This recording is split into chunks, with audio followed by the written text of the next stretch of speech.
Welcome back. This sketch will take you on a journey through South America, following the footsteps of Che Guevara, who was incidentally a medical student like yourself. Che will help teach us about Trypanosoma cruzi, the parasite responsible for Chagas disease.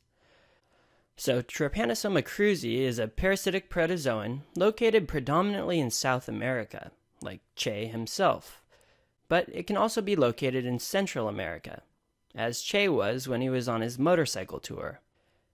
So to set our scene, this story takes place in a gas station in Argentina, with Che cruising through on his motorcycle. So why did we pick Che? Other than being from South America, check out this gas station. We have a sign here for Che's Gas. A charming place to refuel on your adventure through the southern hemisphere, Che's Gas should remind you of Chagas disease. Now, how does this bug do its damage? It tunnels into tissue and feeds on the blood and lymph of its victim. T. cruzi is transmitted when the vector, a type of bug called a reduviid bug, bites the victim, then deposits infected feces into the open wound. Then infiltration is promoted even more when the victim scratches the affected area. So to illustrate this, we'll have our protagonist of the story, this gentleman right here in the front, who has stopped to refuel his motorcycle, and is seen here kissing his girlfriend. This is because Chagas is transmitted by the kissing bug, the reduviid, so called because it often bites around the victim's mouth. It's also a painless bite, much like a kiss. But remember, Trypanosoma cruzi isn't in the bite, it's in the feces. The bug defecates in this bite wound, and then the human scratches it in. So here on the bottom of the picture, we've drawn what the bug looks like. And this isn't a little small bug either. It's pretty crazy. It's almost like a horror movie if you hate bugs. It's a large bug that creeps up on you at night, kisses you by the mouth silently, and you're left with a devastating, potentially fatal illness. Acutely, the infection may be asymptomatic, or there may be some localized inflammation around the biting site. However, 10 to 20 years after inoculation, a host of horrifying symptoms, collectively known as Chagas disease, may set in. So let's illustrate what happens. Che's bike will be hooked up to the gas tank by a line that looks an awful lot like a large intestine. Notice the hostra and the tinea coli along the line. And note that the end of the line looks awfully swollen, a bit large for a normal healthy colon. This will represent our first symptom. It's megacolon.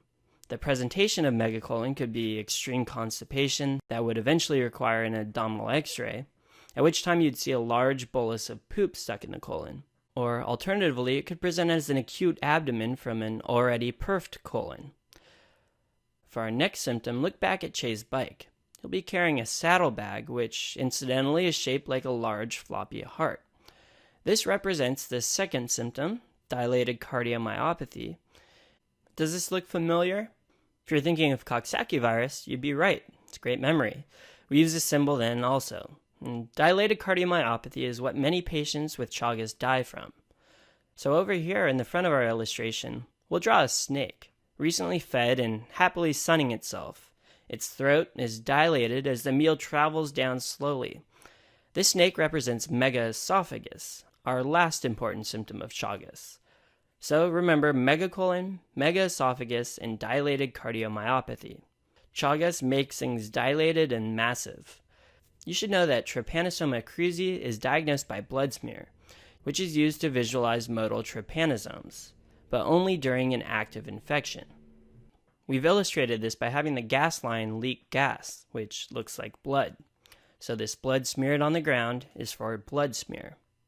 So in chronic Chagas, on the other hand, so not in active infection, can be diagnosed via serology and with clinical symptoms. Also, just to hammer the bug name reduviid home, check out the bright red bug we've drawn on their dilated heart bag. This will help you remember red for reduviid. It's also to remind you that trypanosomes themselves can be found within cardiac myocytes on a heart biopsy. While heart biopsies can help with the diagnosis, they aren't very convenient to do, and so they're not frequently done. So how does this parasite get to the heart?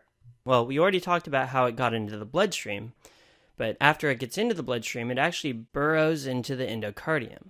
So to illustrate this concept of tunneling or burrowing, We're going to draw in this mole here on the right who's just tunneled up to say hello. Lastly, let's talk treatment. Acutely, nifurtimox is used. And this isn't a drug name that we've heard before, so we obviously don't have a symbol. So, despite this sunny weather, we'll be giving Che's girlfriend here some furry knee-high moccasins. So these knee-high fur moccasins are for nifurtimox. Nifurtimox. That's the best we could do. Unfortunately, there's no known effective treatment for chronic Chagas. So that's all for Trypanosoma cruzi. Be careful out there on your South American adventures, and don't forget your insect repellent.